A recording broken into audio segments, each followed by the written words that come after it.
औज़ुबिल्लाहिमिनश्शैतानिर्रजीम बिस्मिल्लाहिर्रहमानिर्रहीम। मैं जी डॉक्टर अरसलान खालिद। आज हमारे साथ माशाल्लाह डेयरी के एक्सपर्ट मौजूद हैं, डॉक्टर अदनान साहब। माशाल्लाह फार्म का और फील्ड का बड़ा इनका तजर्बा है। तो डॉक्टर साहब से आज हम काफ़ी चीज़ें पूछेंगे जो हमारे फार्मर तक पहुँचेंगी। डॉक्टर साहब से सबसे पहले तो पूछते हैं कि डॉक्टर साहब मुंह खुर के बारे में बताएं कि जो बीमारी बहुत ज़्यादा आई हुई है, बहुत सारे एरिया में तकरीबन बीमारी आई हुई है, क्योंकि हमारे पास भी व्हाट्सएप पे मैसेजेस आते रहते हैं कि डॉक्टर साहब बीमारी आई है, काइंडली दसो कि की किया जाए।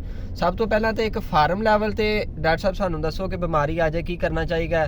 तो एक छोटे एक साडा फार्मर है यानी कि जिद को 4-5 डंगर ने, ਉਹਦੇ को बीमारी आ जाए तो ਉੱਥੇ की करना चाहिए। सब तो पहला तो डॉक्टर साहब ਨੂੰ ਪੁੱਛਨੇ ਆ, डॉक्टर साहब ਤੁਹਾਡੀ ਲਿਸਟ ਦੇ ਵਿੱਚ ਕਿਹੜੇ-ਕਿਹੜੇ ਏਰੀਆ ਨੇ ਜਿਨ੍ਹਾਂ ਦੇ ਵਿੱਚ ਬਿਮਾਰੀ ਆ ਗਈ ਹੈ? जी अस्सलाम वालेकुम। सारे नाल पहलों तो मैं तुहानू दसदा कि अपना जिहड़ी बीमारी दी आउटब्रेक आई है वो फैसलाबाद के कुछ एरिए ने जिथे आई है। शाहकोट एरिया, खुड़ियां वाला एरिया, इत्थे काफ़ी ज़्यादा जिहड़े केसेस ने वो मूँह खुर दी जिहड़ी बीमारी है वो डील किए गए ने। बाकी हुण तुहानू बेसिकली पहले भी दस्सिया सीगा इहदे बारे, FMD दे बारे, ठीक है। हुण फिर थोड़ा दस दिंदे आ कि जिहड़े फार्मर जिथे हजे तक बीमारी नहीं आई, जिन्हां फार्मां दे फार्म दे उत्ते या डेरे दे उत्ते, वो जल्दी तो जल्दी जिहड़ा है वो वैक्सीन करवा लैण। सारे नाल पहलों वैक्सीन करवा लैण, उस तो बाद अपने फार्म के उत्ते किसी भी अच्छे डिसइनफैक्टेंट का स्प्रे लाजमी करवाण। तो जिहड़े छोटे फार्मर ने जिन्होंने मतलब अच्छे डिसइनफैक्टेंट जिहड़े अवेलेबल नहीं है या एक्सपेंसिव ने, वो सिंपल जिहड़ा चूना, बुझा होया चूना जिहड़ा है ओहदा अपना जिहड़ा है छिड़काव कर दिया करन, ठीक है। ओहदे नाल भी जिहड़ा जरासीम है वो काफ़ी हद तक जिहड़े वो किल हो जाते हैं। अच्छा, सब तो पहला तो मैं डॉक्टर साहब थोड़ी जी चीज़ां एक्सप्लेन करदा इन्हों कि खुड़िया वाले का एरिया यानी फैसलाबाद का एरिया तो ननकाने का एरिया जिहड़ा है ਉਹਦੇ ਵਿੱਚ ਸਾਡੀ ਲਿਸਟ ਦੇ ਵਿੱਚ ਸਾਡੀ ਲਿਸਟ ਦੇ ਵਿੱਚ ਜਿਹੜਾ ਏਰੀਆ ਹੈ ਉਹ ਇਹ ਵੇ।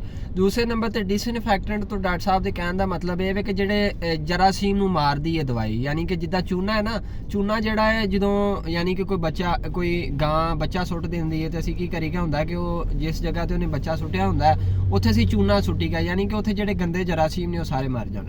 जी डॉक्टर साहब बिल्कुल इसी तरह ही है। तो दूसरे नंबर ते जिन्हां दे कोल बीमारी आ चुकी है, जिन्हां दे जानवर मुतासर ने इस बीमारी तो, ठीक है। एक वायरल डिजीज़ है FMD जिहड़ी है मूँह खोरे वायरल डिजीज़ है। ਇਹਦੇ ਵਿੱਚ ਤੁਸੀਂ जानवर ਦਾ सिम्पटोमैटिक ट्रीटमेंट करना, यानी कि ਜਿਹੜੇ ਉਹ ਸਾਈਨ ਦੇ ਰਿਹਾ ਹੈ। अगर ਉਹਨੂੰ बुखार है, ਜ਼ਾਹਰੀ ਗੱਲ ਉਹਨੂੰ बुखार ਹੋਏਗਾ ਇਸ ਬਿਮਾਰੀ ਦੇ ਵਿੱਚ, ਤੇ ਤੁਸੀਂ ਅੱਛਾ ਐਂਸਡ ਯੂਜ਼ ਕਰਨਾ ਹੈ, ਠੀਕ ਹੈ। ਉਹਦੇ ਵਾਸਤੇ ਉਸ ਤੋਂ ਬਾਅਦ ਤੁਸੀਂ ਜਿਹੜਾ ਸੈਕੰਡਰੀ ਇਨਫੈਕਸ਼ਨ ਤੋਂ ਬਚਾਉਣ ਵਾਸਤੇ ਜਿਹੜਾ ਹੈ ਉਹ ਇੱਕ ਅੱਛਾ ਐਂਟੀਬਾਇਓਟਿਕ ਲੌਂਗ ਐਕਟਿੰਗ ਜਿਹੜਾ ਐਂਟੀਬਾਇਓਟਿਕ ਹੈ ਉਹ ਯੂਜ਼ ਕਰਨਾ। ਉਹਦੇ ਵਿੱਚ ਤੁਸੀਂ ਆਕਸੀ ਟੈਟਰਾਸਾਈਕਲਿਨ ਜਿਹੜਾ ਹੈ ਉਹ ਯੂਜ਼ ਕਰ ਸਕਦੇ ਜੇ। ਤੇ ਤੀਸਰੇ ਨੰਬਰ ਤੇ ਜਿਹੜੀ ਮੇਨ ਚੀਜ਼ ਹੈ, ਤੁਸੀਂ ਸਪੋਰਟਿਵ ਥੈਰੇਪੀ ਜਿਹੜੀ ਆਪਣੇ जानवर की लाजमी करनी है। ਉਹਦੇ ਵਿੱਚ ਤੁਸੀਂ ਮੈਟਾਬੋਲੇਜ਼ ਦੀ ਡ੍ਰਿਪ ਇਸਤੇਮਾਲ ਕਰ ਸਕਦੇ ਜੇ, ਡੈਕਸਟਰੋਜ਼ ਦੀ ਡ੍ਰਿਪ ਲਗਾ ਸਕਦੇ ਜੇ, B ਕੰਪਲੈਕਸ ਲਗਾ ਸਕਦੇ ਜੇ। ਬਾਕੀ ਓਰਲੀ ਵੀ ਤੁਸੀਂ ਸਪੋਰਟਿਵ ਥੈਰੇਪੀ ਦੇ ਸਕਦੇ ਜੇ। ਉਹਦੇ ਵਿੱਚ ਤੁਸੀਂ ਆਪਣਾ ਐਨੀਮਲ ਨੂੰ ਗਲਾਈਕੋਲਿਨ ਪਿਲਾਓ। ਔਰ ਜਿਹੜੇ ਛੋਟੇ ਫਾਰਮਰ ਨੇ ਜਿਨ੍ਹਾਂ ਕੋਲ ਗਲਾਈਕੋਲਿਨ ਨਹੀਂ ਹੈ, ਉਹ ਸਰਸੋਂ ਦਾ ਆਇਲ 2 ਸਟਾਂਗ ਸਰਸੋਂ ਦਾ ਆਇਲ ਜਿਹੜਾ ਹੈ ਉਹਨੂੰ ਦਹੀਂ ਦੇ ਵਿੱਚ ਮਿਕਸ ਕਰਕੇ, ਪਾਈਆ ਦਹੀਂ ਦੇ ਵਿੱਚ ਮਿਕਸ ਕਰਕੇ ਉਹ ਪਿਲਾਣ 3 ਤੋਂ 4 ਦਿਨ। ਉਸ ਤੋਂ ਬਾਅਦ ਹਲਦੀ ਦਾ ਨਾਲ ਇਸਤੇਮਾਲ ਕਰਨ ਤੇ ਇਨਸ਼ਾਅੱਲਾ 7 ਦਿਨਾਂ ਦੇ ਵਿੱਚ ਤੁਹਾਡਾ ਐਨੀਮਲ ਜਿਹੜਾ ਹੈ ਰਿਕਵਰ ਹੋ ਜਾਂਦਾ ਹੈ। ਲੇਕਿਨ ਮੈਂ ਫਿਰ ਦੱਸਦਾ ਕਿ ਬਹੁਤ ਖਤਰਨਾਕ ਬਿਮਾਰੀ ਹੈ। ਇਹਦੇ ਨਾਲ ਬਹੁਤ ਜ਼ਿਆਦਾ ਤਬਾਹੀ ਹੁੰਦੀ ਹੈ ਫਾਰਮਰ ਦੀ ਵੀ ਤੇ ਉਹਦੇ ਜਾਨਵਰਾਂ ਦੀ ਵੀ, ਕਿਉਂਕਿ ਇਸ ਬਿਮਾਰੀ ਜਿਹੜੀ ਅਟੈਕ ਕਰਦੀ ਹੈ ਮੂੰਹ ਖੋਰ, ਇਹਦੇ ਵਿੱਚ ਆਪਣਾ ਜਾਨਵਰਾਂ ਦੇ ਖੁਰਾਂ ਦੇ ਵਿੱਚ ਛਾਲੇ ਬਣ ਜਾਂਦੇ ਨੇ। ਇੰਟਰ ਡਿਜੀਟਲ ਸਪੇਸ ਹੁੰਦੀ ਹੈ 2 ਖੁਰ ਦੇ ਦਰਮਿਆਨ, ਉੱਥੇ ਛਾਲੇ ਬਣ ਜਾਂਦੇ ਨੇ। ਐਨੀਮਲ ਤੁਹਾਡਾ ਚੱਲ ਨਹੀਂ ਸਕਦਾ ਹੈ, ਲੇਮਨਸ ਆ ਜਾਂਦੀ ਹੈ। ਅਗਰ ਦੁੱਧ ਦੇਣ ਵਾਲਾ ਜਾਨਵਰ ਹੈ ਤੇ ਉਹਦੇ ਥਣਾਂ ਦੇ ਉੱਤੇ ਛਾਲੇ ਬਣ ਜਾਂਦੇ ਨੇ, ਹਵਾਨੇ ਦੇ ਉੱਤੇ ਛਾਲੇ ਬਣ ਜਾਂਦੇ ਨੇ, ਜਿਹੜਾ ਉਹਦਾ ਥਣ ਹੈ ਉਹਦੇ ਤੇ ਛਾਲੇ ਬਣ ਜਾਂਦੇ ਨੇ, ਉੱਤੇ ਛਾਲੇ ਬਣ ਜਾਂਦੇ ਨੇ। ਫਿਰ ਉਹਨੂੰ ਸਾੜੂ ਆ ਜਾਂਦਾ ਹੈ, ਠੀਕ ਹੈ। ਐਨੀਮਲ ਤੁਹਾਡਾ ਬਹਿ ਜਾਂਦਾ ਹੈ ਤੇ ਬਾਕੀ ਜਾਨਵਰ ਦੇ ਮੂੰਹ ਦੇ ਅੰਦਰ ਵੀ ਛਾਲੇ ਬਣ ਜਾਂਦੇ ਨੇ। ਬਹੁਤ ਸਵੀਅਰ ਕੇਸ ਦੇਖੇ ਨੇ। ਕੁਛ ਐਨੀਮਲ ਇਸ ਤਰ੍ਹਾਂ ਦੇ ਦੇਖਣ ਜਿਨ੍ਹਾਂ ਦੇ ਥਣਾਂ ਤੇ ਵੀ ਛਾਲੇ ਬਣੇ ਹੋਏ ਨੇ, ਮੂੰਹ 'ਚ ਵੀ ਛਾਲੇ ਨੇ ਤੇ ਆਪਣੇ ਉਹਨਾਂ ਦੇ ਪੈਰਾਂ ਤੇ ਵੀ, ਖੁਰਾਂ ਦੇ ਵਿੱਚ ਵੀ ਛਾਲੇ ਨੇ। ਤੇ ਉਹਨਾਂ ਕੋਲ ਨਾ ਤੇ ਆਪਣਾ ਪੱਠੇ ਖਾਏ ਜਾਂਦੇ ਨੇ, ਠੀਕ ਹੈ, ਤੇ ਨਾ ਆਪਣਾ ਚੱਲਿਆ ਜਾਂਦਾ ਹੈ ਤੇ ਨਾ ਉਹ ਦੁੱਧ ਦੇ ਸਕਦੇ ਨੇ।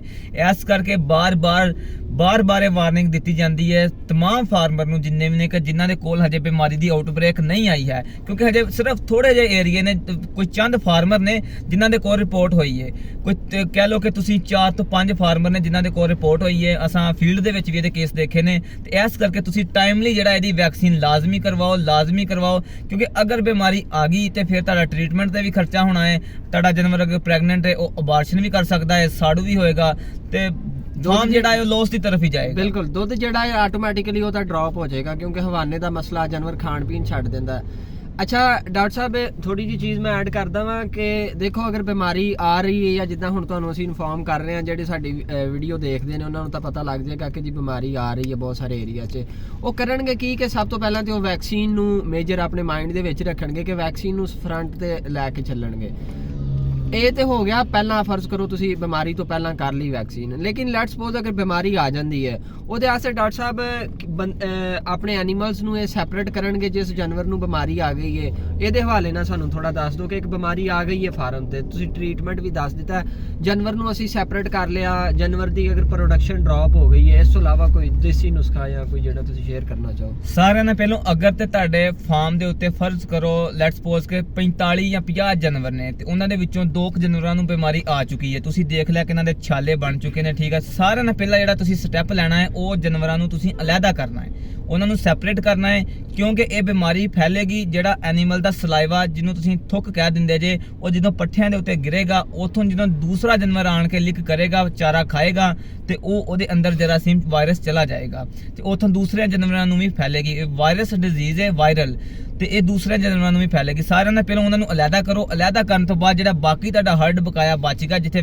ਅਜੇ ਤੱਕ ਬਿਮਾਰੀ ਨਹੀਂ ਆਈ ਹੈ ਉਹਨਾਂ ਨੂੰ ਜਲਦੀ ਵੈਕਸੀਨ ਕਰੋ। ਤੇ ਬਾਕੀ ਜਿਸ ਤਰ੍ਹਾਂ ਤੁਹਾਨੂੰ ਪਹਿਲਾਂ ਦੱਸਿਆ ਕਿ ਜਰਾਸੀਮ ਕਿਲ ਕਰਨ ਵਾਲੀ ਅਦਵਿਆਤ ਜਿਹਨੂੰ ਡਿਸਇਨਫੈਕਟੈਂਟ ਕਹਿ ਦਿੰਦੇ ਆ ਉਹਦਾ ਸਪਰੇਅ ਕਰੋ, ਅਗਰ ਨਹੀਂ ਹੈ ਤੇ ਫਿਰ ਚੂਨੇ ਦਾ ਤੁਸੀਂ ਇਸਤੇਮਾਲ ਕਰੋ। ਜਿੱਥੋਂ ਤੱਕ ਦੇਸੀ ਨੁਸਖੇ ਦੀ ਗੱਲ ਕੀਤੀ ਜਾਵੇ ਆਪਣਾ ਵੀ ਇਹਦੇ ਵਿੱਚ ਤੁਸੀਂ ਦੇਸੀ ਨੁਸਖਾ ਕੀ ਦੇਣਾ ਹੈ, ਤੁਸੀਂ ਇਹ ਕੰਮ ਕਰ ਸਕਦੇ ਜੇ ਕਿ ਆਪਣਾ ਰੋਜ਼ਾਨਾ ਦੀ ਬੁਨਿਆਦ ਤੇ ਤੁਸੀਂ ਆਪਣੇ ਜਾਨਵਰ ਨੂੰ ਬੇਸਿਕਲੀ 7 ਦਿਨ ਦੇ ਅੰਦਰ ਅੰਦਰ ਉਹਦਾ ਜਿਹੜਾ ਇਮਿਊਨ ਸਿਸਟਮ ਹੈ ਉਹ ਸਟਰੋਂਗ ਕਰਨਾ ਹੁੰਦਾ ਹੈ, ਠੀਕ ਹੈ। ਉਹਦੇ ਵਿੱਚ ਤੁਸੀਂ ਆਪਣਾ ਆਂਡੇ ਲੈ ਸਕਦੇ ਜੇ, ਭਾਵੇਂ ਬ੍ਰਾਇਲਰ ਲੈ ਲਓ ਤੇ ਭਾਵੇਂ ਆਪਣਾ ਦੂਸਰੇ ਜਿਹੜੇ ਦੇਸੀ ਲੈ ਲਓ, 4 ਤੋਂ 5 ਆਂਡੇ ਤੇ ਨਾਲ ਆਪਣਾ ਤੁਸੀਂ ਆਇਲ ਲੈ ਕੇ ਸਰਸੋਂ ਦਾ ਲੈ ਸਕਦੇ ਜਾਂ ਦੂਸਰਾ ਡਾਲਟਾ ਘੀ ਲੈ ਸਕਦੇ ਜੇ 1.5 ਪਾ, ਉਹ ਲੈ ਕੇ ਤੇ ਆਪਣੇ ਜਾਨਵਰ ਨੂੰ ਰੋਜ਼ਾਨਾ ਪਿਲਾ ਦੇਣਾ ਹੈ, ਠੀਕ ਹੈ ਨਾ। ਉਹਦੀ ਜਾੜ ਦੇ ਥੱਲੇ ਜਿਹੜੇ ਆਂਡੇ ਨੇ ਉਹ ਤੁਸੀਂ ਤੋੜ ਦੇਣੇ ਨੇ ਤਾਂ ਕਿ ਉਹਨਾਂ ਦੀਆਂ ਜਿਹੜੀਆਂ ਨੁਕਰਾਂ ਹੋਣਗੀਆਂ, ਕੋਨੇ ਹੋਣਗੇ ਛਿਲਕੇ ਦੇ, ਉਹਦੇ ਨਾਲ ਉਹ ਜਿਹੜੇ ਛਾਲੇ ਨੇ ਉਹ ਰਪਚਰ ਹੋ ਜਾਣ, ਉਹ ਫਟ ਜਾਣ ਤੇ ਤੁਹਾਡਾ ਜਿਹੜਾ ਐਨੀਮਲ ਹੈ ਉਹ ਪ੍ਰੋਪਰਲੀ 2 ਦਿਨ ਤੋਂ ਬਾਅਦ ਫੀਡ ਕਰਨਾ ਸਟਾਰਟ ਕਰ ਦੇਵੇ। ਅੱਛਾ ਇਹਦੇ 'ਚ ਹੋਰ ਵੀ ਇੱਕ ਚੀਜ਼ ਮੈਂ ਐਡ ਕਰਦਾ ਚੱਲਾਂ ਕਿ ਤੂੜੀ ਦਾ ਇਸਤੇਮਾਲ ਜਾਨਵਰ ਦੀ ਖੁਰਾਕ 'ਚ ਜ਼ਿਆਦਾ ਕੀਤਾ ਜਾਂਦਾ ਤਾਂ ਕਿ ਤੂੜੀ ਦੇ ਇਸਤੇਮਾਲ ਦੇ ਨਾਲ ਜਾਨਵਰ ਦੇ ਮੂੰਹ ਦੇ ਵਿੱਚ ਜਿਹੜੇ ਛਾਲੇ ਨੇ ਉਹ ਫਟ ਜਾਣ ਤਾਂ ਕਿ ਜਾਨਵਰ ਰਿਪੇਅਰ ਵਾਲੀ ਸਾਈਡ ਤੇ ਚਲਾ ਜਾਏ। ਇਸੇ ਤਰ੍ਹਾਂ ਦੀਆਂ ਵੀਡੀਓ ਦੇਖੋ ਅਸੀਂ ਇਨਫੋਰਮੇਟਿਵ ਵੀਡੀਓ ਤੁਹਾਡੇ ਵਾਸਤੇ ਲੈ ਕੇ ਆਉਂਦੇ ਰਹਿੰਦੇ ਆ। ਜਿਹੜੀ ਵੀ ਕਰੰਟ ਸਿਚੁਏਸ਼ਨ ਚੱਲਦੀ ਹੁੰਦੀ ਹੈ ਸਾਡੇ ਚੈਨਲ ਨਾਲ ਜੁੜੇ ਰਿਹਾ ਕਰੋ ਤਾਂ ਕਿ ਅੱਛੀ ਤੋਂ ਅੱਛੀ ਇਨਫੋਰਮੇਸ਼ਨ ਤੁਹਾਡੇ ਤੱਕ ਪਹੁੰਚ ਸਕੇ। ਅੱਛਾ ਡਾਕਟਰ ਸਾਹਿਬ ਇੱਕ ਆਖਰੀ ਗੱਲ ਵੈਕਸੀਨ ਦੇ ਬਾਰੇ ਦੱਸ ਦਿਓ ਕਿ ਕਿਹੜੀ ਵੈਕਸੀਨ ਕਿਹੜੀ ਕੰਪਨੀ ਦੀ ਜਾਂ ਕਿਹੜੀ ਤੁਸੀਂ ਰਿਕਮੈਂਡ ਕਰਦੇ ਹੋ? ਦੇਖੋ ਵੈਕਸੀਨ ਦੇ ਮਾਮਲੇ ਦੇ ਵਿੱਚ ਅਸਾਂ ਮਤਲਬ ਕਿਸੇ ਵੀ ਕੰਪਨੀ ਨੂੰ ਜਿਹੜਾ ਪ੍ਰਮੋਟ ਨਹੀਂ ਕਰਾਂਗੇ, ਠੀਕ ਹੈ ਨਾ, ਨਾ ਅਸਾਂ ਮਤਲਬ ਇਹ ਵਾਲਾ ਕੰਮ ਕਰਦੇ ਆ, ਠੀਕ ਹੈ ਨਾ।